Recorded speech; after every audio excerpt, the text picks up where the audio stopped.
Hi, I'm Nicholas Phan, and I'm the tenor performing Hans Zender's reimagination of Franz Schubert's Winterreise this weekend with Emmanuel Music. Winterreise is actually one of those cycles I waited a really long time to perform. I actually didn't perform it until 2020.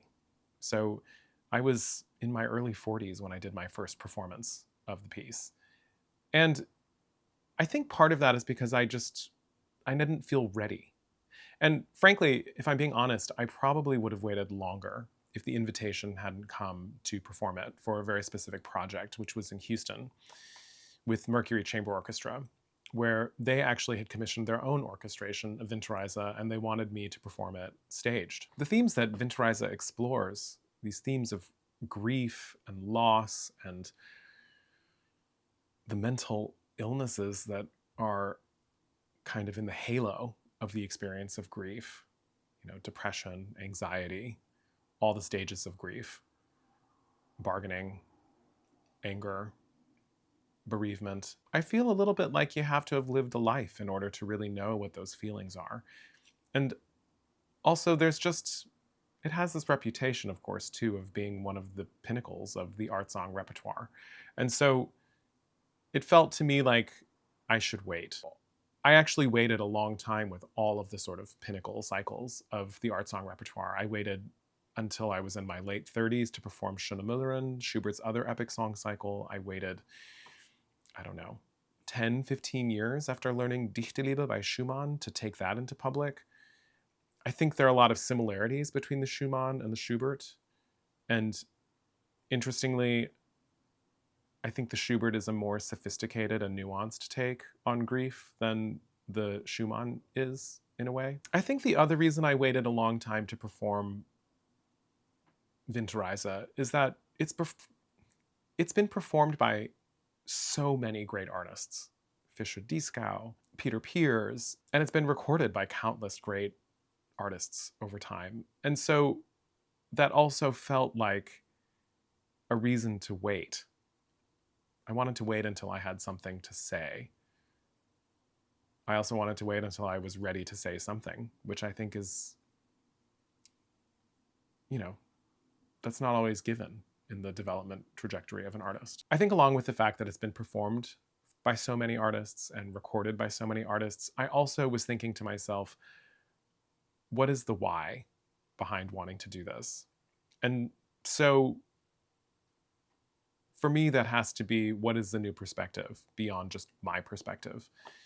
And I think that's why it made sense that the very first time it came into my life, I decided to do it in an orchestrated way. I've done it many times with piano since, and it's a different beast with piano. It's extraordinary what Schubert was able to compose with so few forces, just the piano and the voice. There's a simplicity to these songs, and yet they're extraordinarily complex, and they're like an unending kaleidoscope in which you can constantly see new things every single time you shift the tiniest bit of perspective. Performing it with piano and performing with orchestra, there's some sort of basic differences. You're dealing with more people in terms of how you turn a corner. And so when it's just two people and you're trying to turn a corner, it's much easier to have more spontaneous flexibility. You can just sort of feel things out a little bit. Whereas when you start to add more people, like an orchestra, then it becomes a little bit more complex and there's something a little bit less flexible about it in a way. Something that's wonderful about having an orchestra is that there was clearly an orchestral approach that Schubert was taking to when he wrote it for the piano. There's so much possibility in the piano writing for color. And orchestrating it highlights options of ways to bring out those colors. And it has tremendous expressive capacity and power when it's orchestrated. Something that's unique to this orchestration is that it's not just an orchestration. Hans Zender describes it as a reimagining, and that is very much what it is. He adds a lot of music, he changes some things, and music is an interpretive art form. we're, as performers, we are always looking at what the composer and the poet, if you're dealing with words, wrote.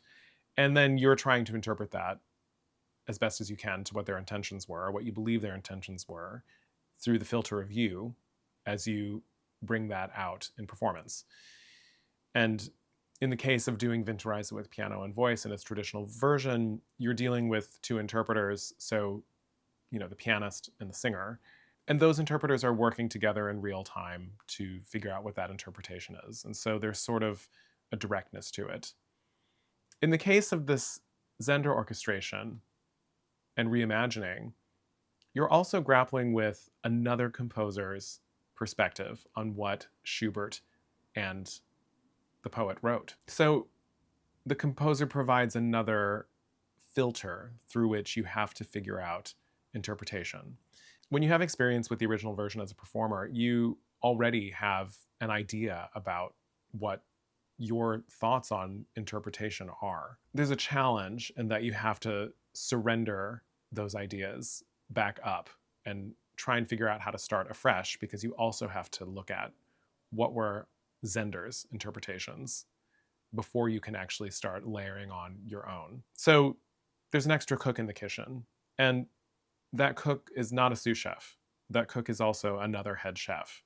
And so there's more to think about and also more to give over to. In a way, I think it's actually a great exercise, because every single time we come back to a piece of music, we should be approaching it with that kind of freshness. And of course, that's impossible because we carry our life experiences with it.